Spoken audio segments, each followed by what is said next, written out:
नमस्कार, मैं हूं अंजलि इस्टवाल और एक बार फिर से हाजिर हूं बस इसी दुआ के साथ कि फिट रहे इंडिया। हमारा खान पान और हमारा रहन सहन हमारी सेहत पर असर डालता है, ये तो हम सब जानते हैं। लेकिन ये दोनों चीज़ें कुछ अंगों पर सबसे ज़्यादा असर डालती हैं और उनमें से एक है हमारी किडनी। तो आइए जानते हैं कि अगर खान पान और रहन सहन ठीक ना हो तो आपको किडनी से जुड़ी कौन सी बीमारियां हो सकती हैं। हमारे शरीर में 5 वाइटल ऑर्गन्स होते हैं। वाइटल ऑर्गन का मतलब है जिसके बिना हम जिंदा नहीं रह सकते। किडनी उसमें से एक प्रमुख ऑर्गन है और किडनी का काम हमारे शरीर में है जो गंदगी शरीर में उत्पन्न होती है खाने के मेटाबॉलिज्म से, उसको बाहर फेंकना, शरीर में खून बनाने में हेल्प करना, विटामिन डी बनाना जिससे हड्डियां मजबूत हों, ब्लड प्रेशर को रेगुलेट करना और एक संतुलन बनाए रखना। किडनी बीमारी के प्रमुख लक्षण हाई ब्लड प्रेशर, पैरों में सूजन या पेशाब की कोई दिक्कत। कौन सी चीज़ें हैं जो किडनी को अफेक्ट कर सकती हैं? अगर किसी को शुगर की बीमारी है वो 50% चांस है कि उसकी किडनी अफेक्ट होगी। अगर कोई लॉन्ग स्टैंडिंग ब्लड प्रेशर है वो भी किडनी को अफेक्ट कर सकता है। और तीसरी चीज़ है अलग अलग प्रकार की दवाइयों का सेवन। तो ज़्यादा तरीके की दवाइयाँ या पेन किलर मेडिसिन या कुछ ऐसी दवाइयाँ जिनकी शरीर को ज़रूरत नहीं है, अगर हम ये लें तो आखिर में जाके ये किडनी के थ्रू फिल्टर होती हैं और किडनी को इस प्रोसेस में डैमेज कर देती हैं। इसके अलावा काफ़ी और कारण होते हैं जैसे पथरी होना, पेशाब में इन्फेक्शन होना या कोई ऑटो इम्यून बीमारियां जिसमें शरीर अपने कुछ शरीर के अंगों को डैमेज करना शुरू कर देता है। तो ये सारी बीमारियां किडनी को अफेक्ट कर सकती हैं। तो इनको पता लगाने के लिए कुछ जांचें करनी पड़ती हैं।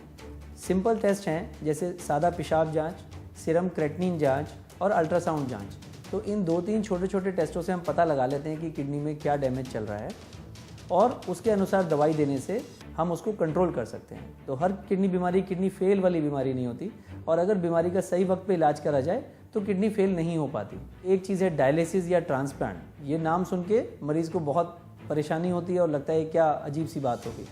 तो अगर किडनी पूरा ख़राब हो जाए किसी भी बीमारी की वजह से, तब भी हम उस आदमी को अच्छी अवस्था में काफ़ी सालों तक रख सकते हैं डायलिसिस इलाज या ट्रांसप्लांट इलाज की मदद से। किडनी रिलेटेड प्रॉब्लम्स बहुत ही डेलिकेट प्रॉब्लम है जहाँ आपकी डाइट बहुत मॉनिटर्ड रहनी चाहिए। तो कुछ लिक्विड्स आपकी डाइट में मॉनिटर्ड रहते हैं जैसे कि आपका वाटर इनटेक। आपकी डाइट को बहुत ज़्यादा एंटीऑक्सीडेंट्स चाहिए जो आपके फ्री रेडिकल से लड़ सके। तो ऐसे एंटीऑक्सीडेंट्स आपके ब्रोकली में पाए गए हैं, कैबेज में बहुत अच्छे फाइटोन्यूट्रिएंट्स है जो ये फ्री रेडिकल से लड़ते हैं।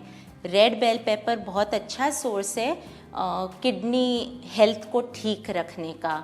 इसमें आप जितना हल्का खाना खाएं, जितना नेचुरल खाना खाएं, उतना ही बेनिफिट होगा आपको। सैचुरेटेड फैट, सिंपल कार्ब्स, ये सब चीज़ें थोड़ा सा कम करते जाइए अपनी डाइट में।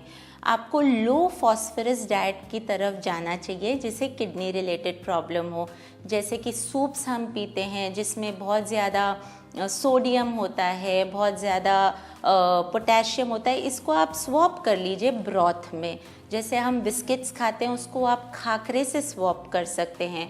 जैसे हम दूध पीते हैं जो कि हाई कंटेंट ऑफ फैट है, उसको हम राइस मिल्क से स्वॉप कर सकते हैं। सो किडनी पे आप लोड कम दें, छोटा छोटा पोर्शन खाएं जो कि आपकी बॉडी में इजीली डाइजेस्ट होता रहेगा और हल्का खाना खाएं। नमस्ते। आज हम जो आसन करने वाले हैं या जो मूवमेंट करने वाले हैं वो आर्थराइटिस के लिए स्पेशली मैं करा रही हूँ। आज ये बहुत सिंपल पोस्चर है, इसमें आपकी स्ट्रेंथ जो है वो बढ़ेगी, अपर बॉडी की, शोल्डर्स की, आर्म्स की। आपने सिर्फ अपनी आर्म्स ऊपर लेके आनी है और उनको रिलैक्स रखना है। कोशिश करिए एल्बोज़ को बेंड नहीं करिए, पर अगर आपको यहाँ पेन है तो आप उसको हल्का सा बेंड कर सकते हैं। और हमने क्या करना है, अपने पाम्स को ऐसे बाहर लेके जाना है और फिर हमने ये फिंगर्स को ओपन और क्लोज़ करना है। और उसको आप तेज़ स्पीड से कर सकते हैं और नहीं कर सकते तो आप उसको धीरे धीरे करिए। So simple, arms up, palms out. और अब आप ब्रीथ करते हुए, इनहेल एक्सहेल करते हुए इसको करते जाइए और इसको आप जितना कर सकते हैं करिए। और अपनी बॉडी को रिलैक्स रखिए, हेड को रिलैक्स रखिए, हेड चिन को नीचे भी लेके जा सकते हैं। बहुत सिंपल है और बहुत एनर्जाइजिंग भी है। हाँ, शुरू में आपको लगेगा कि आर्म्स में जान नहीं है, नहीं कर पा रहे हैं, तकलीफ़ हो रही है। 30 सेकेंड्स भी कर सकते हैं, पर 1 मिनट उसको बढ़ाइए और फिर धीरे धीरे और बढ़ाइए। Thank you so much.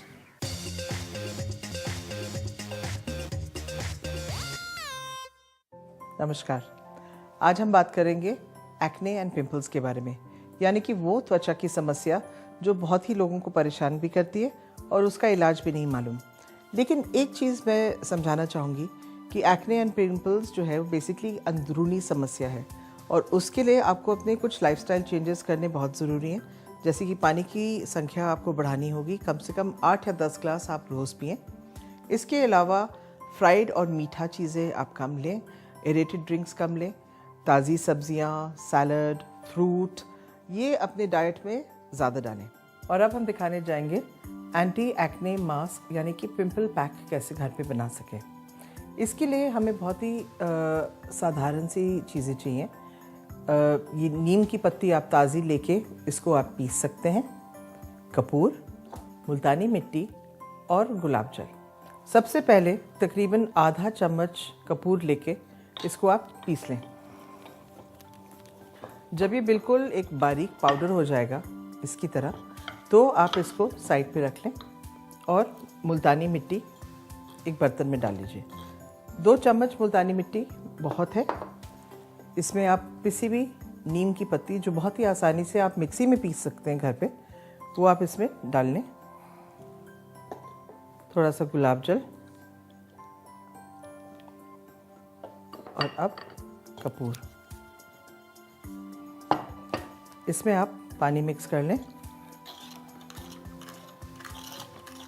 और आप देखें कितना फ्रेश ताज़ा रंग है, बिल्कुल नेचुरल इंग्रेडिएंट से। और ये सिर्फ ठंडक नहीं देता स्किन में, इसमें एंटीसेप्टिक प्रॉपर्टीज़ भी हैं। इसको आप 5 मिनट छोड़ दीजिए और स्किन साफ़ करने के बाद आप इसको त्वचा पे लगा लीजिए। और आपने अब देखा कि हमने पैक मिक्स करके तैयार करा है। जब एक्ने हम डील करते हैं तो ये पैक एक्ने और पिंपल्स जहाँ स्पेशली पस होती है, उसी पैक को हमें दबा के लगाना है। आप देख रहे हैं कि यहाँ पर मार्क्स ज़्यादा है, कुछ एक्ने ऐसा है जिसमें पस भी है। तो इसको लगाने के लिए 2 बीच की उंगलियों पे पैक लीजिए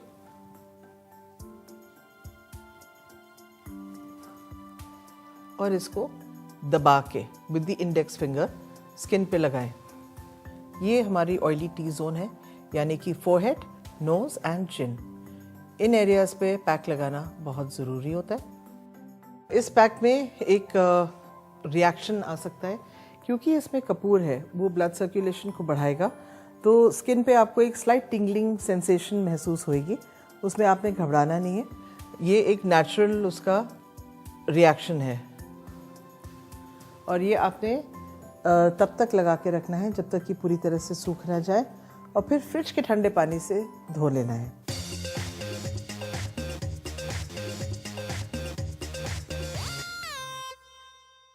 इस समर बहुत टोन दिखने के लिए मैं आपके लिए लाई हूँ एक simple upper body workout. So follow me, let's begin. इस तरह से हम डाउनवर्ड डॉग पोजीशन के अंदर आएंगे, जिसमें आपके टोज पे रहेंगे, आपके हाथ आगे की तरफ रहेंगे और हम नीचे की ओर पुशअप करेंगे।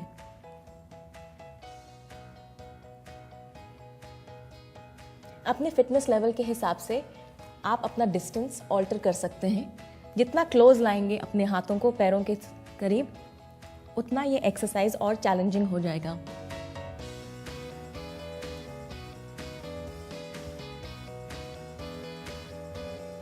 अपने आईज को अपने टोज पे टिका के रखिए और कम से कम 25 से 30 टाइम्स इसको रिपीट कीजिए।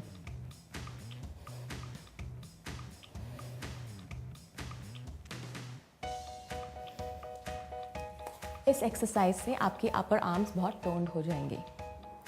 नेक्स्ट एक्सरसाइज के लिए हम प्लैंक पोजीशन में आएंगे। हमारे पाम्स शोल्डर्स के नीचे रहेंगे, एब्स ब्रेस्ड रहेंगे और कोर एकदम सक्ड इन। ऑल्टरनेट हाथ को बाहर की तरफ टैप करेंगे। कोशिश करके अपने बॉडी वेट को शिफ्ट ना होने दीजिए। आपके आर्म्स पे और कोर पे प्रेशर आएगा और इसी से आपको रिजल्ट्स मिलेंगे। हो सके तो इस एक्सरसाइज को कम से कम 1 मिनट तक करते रहिए। इन दोनों एक्सरसाइजेस को ट्राई कीजिए और पूरा फ़ायदा उठाइए।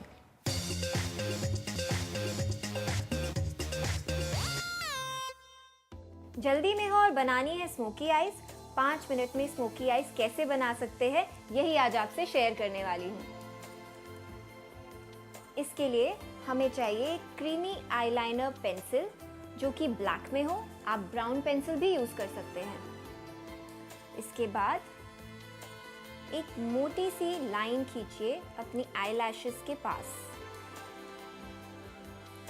आप जब भी लाइन खींचें शॉर्ट स्ट्रोक्स में ही लगाएं। याद रखिएगा कि आईलाइनर और आईलैशेस के बीच में कोई भी स्किन नज़र ना आए।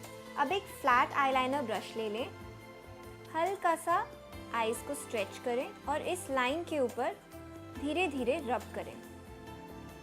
कलर को हम आईलैशेस के पास थोड़ा स्ट्रॉन्ग रखते हैं और ऊपर की तरफ फेड करते हुए चलते हैं। इसी तरह दूसरी आई पे करेंगे। फ्लैट ब्रश को यूज़ करते हुए जेंटल स्ट्रोक से मर्ज करना है। हो गई हमारी स्मोकी आईज। फिट रहे इंडिया में आज इतना ही। आपको हमारा कार्यक्रम कैसा लगा हमें ज़रूर बताएं। साथ ही अगर आप अपनी कोई परेशानी हमें बताना चाहते हैं तो आप हमें ईमेल कर सकते हैं fit@ndtv.com पर। आप हमारे साथ ट्विटर पर भी जुड़ सकते हैं #फिट रहे इंडिया के साथ। फिलहाल हमें इजाज़त दीजिए। नमस्कार।